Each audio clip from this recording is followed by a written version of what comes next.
नमस्कार, बहुत स्वागत है आपका जी राजस्थान पर। मैं हूं आपके साथ चंद्रश्री राजपूत और मैं हूं आपके साथ आशीष प्रमोद गोस्वामी। और बड़ी कवरेज लगातार जारी है। देखिए रुझान सामने आ रहे हैं हर तरफ के, और सबसे पहले ये रुझान हम आप तक पहुंचा भी रहे हैं। बड़ी खबर आपको बता देते हैं इस वक्त की।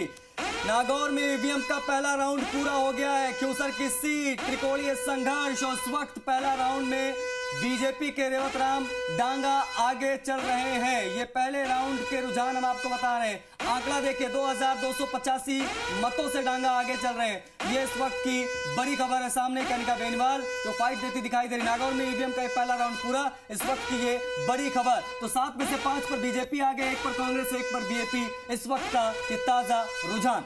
बिल्कुल, तो हम लगातार सुबह 6 बजे से आपको अपडेट भी दे रहे हैं, और 8 बजे से जैसे क्योंकि वोटों की गिनती शुरू हुई झुंझुनू में ईवीएम का, एक बार फिर से हम आपको बताएं कि भाजपा प्रत्याशी राजेंद्र भांबू 718 वोट से आगे चल रहे हैं। लगातार एक सीट से हम आपको रुझान दिखा रहे हैं। कांग्रेस के अमित ओला को 1643 वोट मिले हैं। तो रुझानों के साथ साथ किसे कितने वोट मिले हैं ये भी हम आपको जानकारी दे रहे हैं। जी राजस्थान पर सबसे ज्यादा और सबसे पहले ना सिर्फ राजस्थान बल्कि महाराष्ट्र, झारखंड, उत्तर प्रदेश, तमाम जगह से हम आपको रुझान दिखा रहे हैं और अपडेट आप तक पहुंचा रहे हैं। महाराष्ट्र विधानसभा चुनाव का जिक्र किया है तो इसके ऊपर भी हम आपको रुझान बताना शुरू कर देते हैं। 194 सीटों में के रुझान बीजेपी यहां आगे चलती हुई नजर आ रही है। अब तक 104 सीटों पर बीजेपी की बढ़त है। महाराष्ट्र 288 सीटें और रुझान सामने। ये इस वक्त आपकी स्क्रीन पर हम आपको दिखा रहे हैं। हर एक राज्य में जहां जहां उपचुनाव वहां के हाल, और विधानसभा चुनाव में कहां पर कौन आगे वो हम आपको बता रहे हैं। 45 सीटों पर इस वक्त बीजेपी आगे है।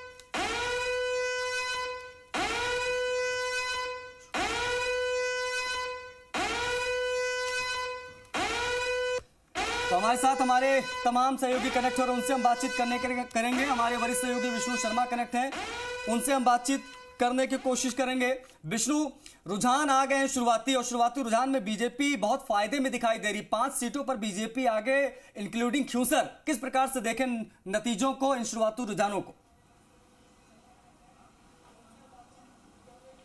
बिल्कुल आशीष, जो पहली तस्वीर बनती है वो तस्वीर आखिर तक रह पाती है या नहीं, क्योंकि पहली तस्वीर ही स्थिति साफ कर देती है। और यहाँ राजस्थान में अगर 7 विधानसभा सीटों पर उपचुनाव हुए थे, उनमें 5 पर बीजेपी आगे चल रही है, 1 पे बीएपी है और 1 पर दूसरी पार्टी चल रही है, तो कांग्रेस आगे चल रही है रामगढ़ में। तो मेरे साथ यहाँ पर बीजेपी के विधायक हैं बगरू से कैलाश वर्मा, वो यहाँ पर मौजूद है, और प्रवक्ता है कांग्रेस के सीएल यादव, वो है। बात करते हैं कैलाश वर्मा से, वो क्या कह रहे हैं। कैलाश जी, तस्वीर बनती नजर आ रही है, 7 में से 5 सीटों पर बीजेपी आगे है, क्या कहना है? देखिए, पहले तो मैं आपका अभिनंदन करता हूं, और पूरे राजस्थान के हमारी सरकार, माननीय मुख्यमंत्री जी के जिस तरीके का प्रयास ऑल ओवर राजस्थान के अंदर 14 जनसभाएं करना, और एक प्रदेश अध्यक्ष जी के साथ में मिलकर सत्ता और संगठन का जो तालमेल राजस्थान के अंदर देखने को मिला पहली बार, उसमें कहीं ना कहीं मुख्यमंत्री जी की जो पारदर्शिता, उनका काम करने का निर्णय और काम को धरातल के ऊपर उतारना, माननीय प्रधानमंत्री जी का जो संकल्प था, उस संकल्प को राजस्थान में किस तरीके से आगे बढ़ाया जाए, और उसी का परिणाम था कि युवा, महिला, गरीब, किसान, शोषित, पीड़ित सब लोगों का रुझान इन चुनावों के अंदर देखने को मिल रहा है। और ये शुरुआती रुझान है। शुरुआती रुझान के अंदर हम देखते हैं कि एक बार रेस के अंदर कोई आगे जाता है और मन से जाता है, उसके काम को योजना के बद्ध तरीके से जाता है, तो उसका परिणाम भी लास्ट तक सार्थक रहता है। और हम पूरे दावे से कह सकते हैं कि भारतीय जनता पार्टी 5 सीटों के ऊपर आगे है। जिन सीटों के ऊपर थोड़ा बहुत पीछे है, इनके ऊपर भी आगे रहेगी, और हम साथ के साथ उपचुनाव जीत के राजस्थान के अंदर पहली बार ऐसा होगा कि माननीय मुख्यमंत्री जी के नेतृत्व के अंदर भारतीय जनता पार्टी रिकॉर्ड मतों से चुनाव जीतेगी, और जो वादा हमने चुनाव संकल्प में राजस्थान की जनता से किया था, वो मुख्यमंत्री जी के नेतृत्व के अंदर पूरा करेंगे। आपने देखा कि कैलाश वर्मा कह रहे हैं कि सरकार के जो कार्य है, काम है, यानी भजन लाल सरकार के, उस पर मोहर लगाई है जनता ने। सीएल यादव है, उनसे पूछ लेते हैं, क्योंकि वो क्या कह रहे हैं। वर्मा का कहना आपने सुन लिया कि सरकार के कार्यों पर मुहर है, क्या मानते हैं साहब? देखिए साहब, ये रुझान है और परिणाम बदलेंगे। कांग्रेस ने हमेशा नीतियों पे चुनाव लड़ा है, काम के ऊपर चुनाव लड़ा है और पॉलिसीज़ के ऊपर चुनाव लड़ा है।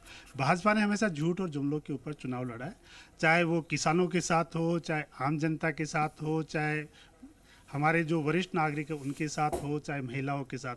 कांग्रेस वादा करके आई थी कि हम MSP गेहूं पे 2700 रुपये देंगे और जुमले सामने आ गए, 150 रुपये का बोनस दिया गया। कांग्रेस वादा करके आई थी कि बाजरा हम MSP पे खरीदेंगे और अब कहती है कि साहब 1400 करोड़ रुपए हमारे पास नहीं है क्योंकि ट्रिपल इंजन फेल हो गया हमारा और बाजरे की MSP पे खरीद बंद कर दी।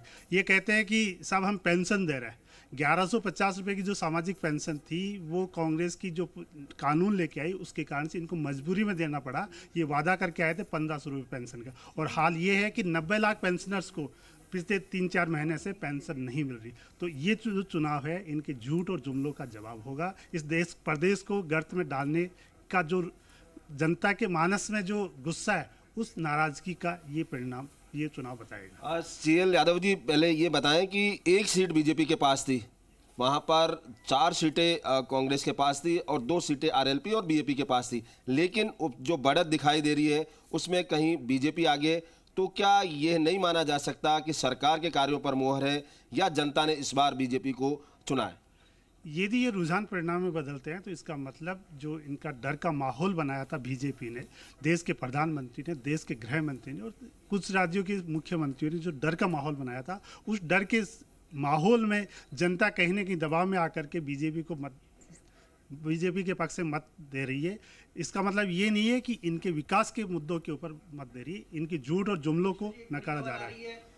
बिल्कुल, मेरे साथ मेरे वरिष्ठ सहयोगी शशि मोहन भी जुड़ गए हैं। बताएं शशि जी, क्या कहना है? विष्णु जी, एक बड़ी खबर आ रही है। दरअसल दौसा में एक बार फिर कांग्रेस ने बढ़त बना ली और इस बढ़त से अब कांग्रेस 2 पर आगे हो गई है। दौसा